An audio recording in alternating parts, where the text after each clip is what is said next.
కులగణన చేసినటువంటి అధికారులు సందీప్ శాండిల్య గారు ఆయన మీటింగ్ లో లేరు.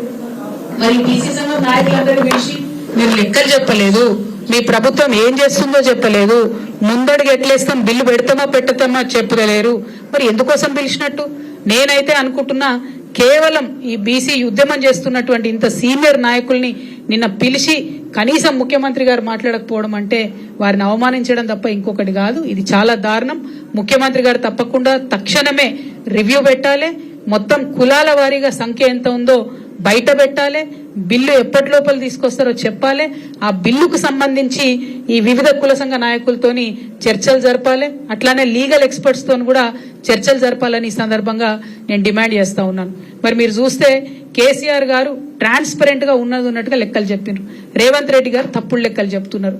ఇంకో పక్క ఇచ్చినటువంటి ఏ ఒక్క మాట కూడా ఫుల్ఫిల్ చేసేటటువంటి పరిస్థితి లేదు. కేసీఆర్ గారి పాలనకు రేవంత్ రెడ్డి గారి పాలనకు ఎంత తేడా ఉందంటే కేసీఆర్ గారి పాలన ఐఫోన్ లాగా ఉంటే రేవంత్ రెడ్డి గారి పాలన చైనా ఫోన్ లెక్క ఉన్నది. ఐఫోన్ కు చైనా ఫోన్ కి ఎంత తేడా ఉంటుందో కేసీఆర్ గారికి రేవంత్ రెడ్డి గారికి అంత తేడా ఉన్నది. అంటే సూపుకు బానే ఉంటది కానీ ఏం పనిచేయదు అన్నట్టు అటువంటి పరిస్థితి ఉన్నది. మాటలు ఇచ్చి బీసీల ఓట్లు వేయించుకొని ఇవాళ బీసీలను మోసం చేస్తున్నటువంటి కాంగ్రెస్ పార్టీని చరిత్ర క్షమించదు, బీసీలు క్షమించరు. వారికి ఎవరు లేరు, వారి పక్షాన మాట్లాడారనుకుంటున్నారేమో. మేమందరం కూడా అండగా నిలబడి ఉన్నాం. ఖచ్చితంగా బీసీలకు మీరు ప్రామిస్ చేసినటువంటి 42% ఇచ్చే వరకు కూడా తగ్గేదే లేదు. ఖచ్చితంగా ఉద్యమాన్ని ముందుకు కొనసాగిస్తాం. మరో తెలంగాణ ఉద్యమంలాగా పోరాటం చేయడానికి బీసీ బిడ్డలందరూ కూడా సిద్ధంగా ఉండాలని చెప్పి ఈ సందర్భంగా పిలుపునిస్తా ఉన్నాం. బీఆర్ఎస్ పార్టీ కార్యకర్తలు మనకు నాయకులు అన్నది ఎప్పుడు కూడా లెక్కలో లేనటువంటి విషయం. తెలంగాణ ఉద్యమం జరిగినప్పుడు కూడా పెద్ద పెద్ద నాయకులు లేరు మనకు, అయినా కూడా మనం గుండె ధైర్యంతో కొట్లాడినాం.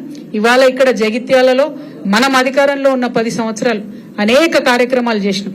ఇవాళ జగిత్యాల్లో 4500 ఇండ్లు కేసీఆర్ గారు ప్రత్యేక శ్రద్ధ పెట్టించారు. ఆ ఇచ్చిన ఇండ్లలో 900 ఇండ్లు ఇంకా ఖాళీగా ఉన్నాయి.